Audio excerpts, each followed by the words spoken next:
malam kembali dalam Sarno X Code Misteri.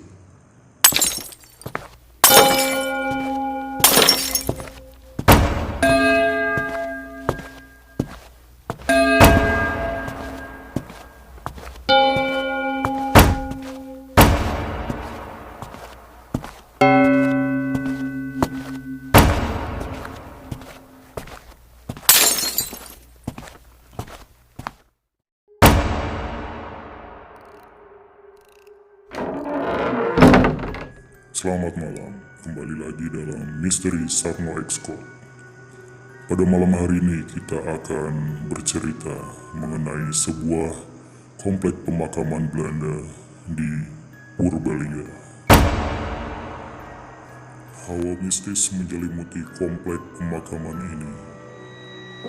Ikuti dan saksikan dalam Sarno X Code.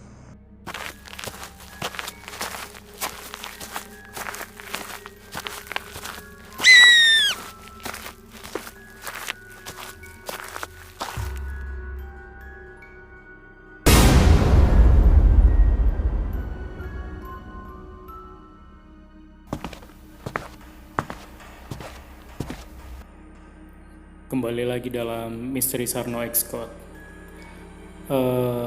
Sekarang saya berada di komplek kuburan Belanda, Kerkhof di Purbalingga, tepatnya di Jalan Es Parman. Gitu. Orang-orang sini itu menyebutnya Istana Landa ya. Komplek pemakaman ini sudah ada sejak tahun 1865 gitu. Sekarang sudah bagus, sudah menjadi hutan kota berdasarkan SK Bupati. Jadi Kerkhof ini menjadi cagar budaya berupa situs. Dulunya itu rimbun sekali di sini gitu. Banyak orang yang tidak berani lewat komplek pemakaman ini gitu. Karena memang saking rimbunnya dan pohon-pohon besar yang ada di sini gitu. Rata-rata kuburan yang ada di sini itu tahun 1900-an lah yang ada di sini. Dan setiap nisan yang ada di sini tuh pasti ada nomor-nomornya. Di dalam komplek pemakaman ini ada bangunan kecil. Mungkin dulunya itu tempat disemayamkan jenazah sebelum dimasukkan ke dalam liang lahat ya. Banyak hal-hal mistis yang terjadi di komplek perkuburan ini. Dulunya sangat rimbun sekali di sini. Banyak kejanggalan-kejanggalan atau kejadian-kejadian mistis yang dialami oleh banyak orang itu, terutama petani ataupun tukang becak yang melintas di depan komplek perkuburan ini. Jadi dulunya banyak sekali yang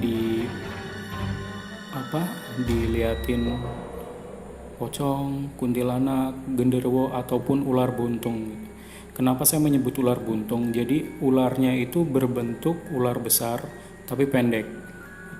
Banyak orang yang sering mendapati penampakan tersebut, terutama untuk kuntilanak ya. Karena di situ memang rimbun sekali dan memang tempatnya itu sangat angker gitu. Tidak banyak yang berani lewat situ itu malam-malam gitu. Kalau sekarang karena sudah menjadi hutan kota, jadi tempatnya sudah bagus.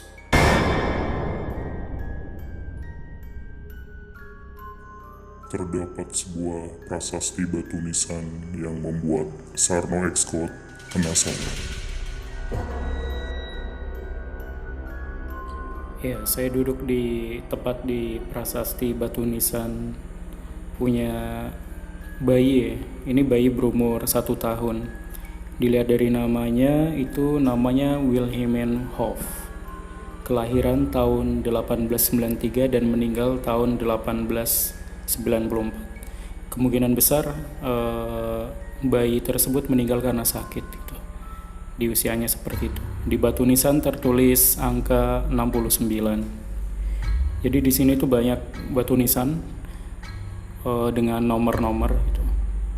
Jadi pada permulaan masa kolonial, batu-batu nisan itu didatangkan dari Coromandel namanya. Jadi itu dibuat dari batuan Arduin biru atau Kristen biru, dihiasi dengan pahatan-pahatan hiasan yang bagus, di mana di situ ada nama dari jenazah itu sendiri, orang yang meninggal itu sendiri dan keluarga-keluarganya.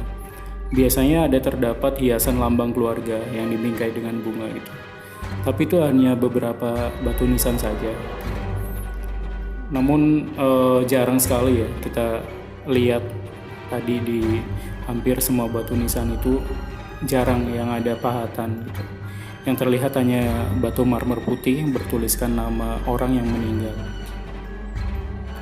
Di sini ada makam tertua di Kerkhof ini. Itu makam A.J. Vincent dan Claudine van Gogh.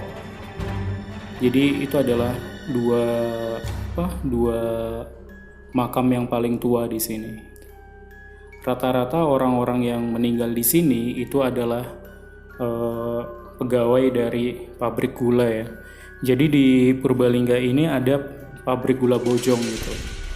Jadi mereka yang meninggal di sini itu rata-rata pegawai pabrik gula Bojong gitu, atau pegawai Belanda yang sudah lama menetap di sini. Komplek perkuburan ini merupakan tempat favorit saya ketika saya sekolah gitu. Pulang sekolah, saya pasti menyempatkan untuk belajar di sini. Di nisan inilah saya biasanya belajar gitu.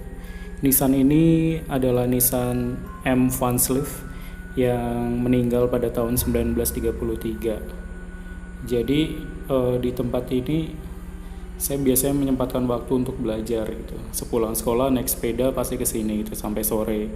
Bahkan ketika ujian sekolah pun saya lebih memilih untuk belajar di sini gitu. Karena lebih bisa tenang dan bisa konsentrasi dalam belajar.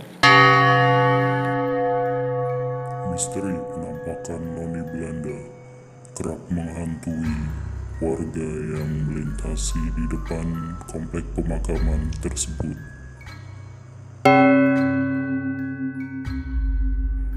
Jadi masih banyak kejadian mistis yang dialami oleh warga-warga sekitar yang melintasi ke daerah ini gitu ya.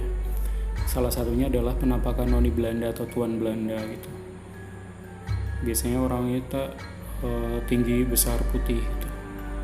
Biasanya petani-petani yang memiliki sawah berada di samping kanan, kiri, atau belakang dari Kerkhof ini, itu mereka yang sering melihat gitu, penampakan dari noni Belanda ataupun tuan-tuan Belanda tersebut gitu. Biasanya mereka menggunakan payung, biasanya jalan, ataupun dia berada di atas batu nisan gitu. Terutama batu nisan yang tadi di awal kita lihat.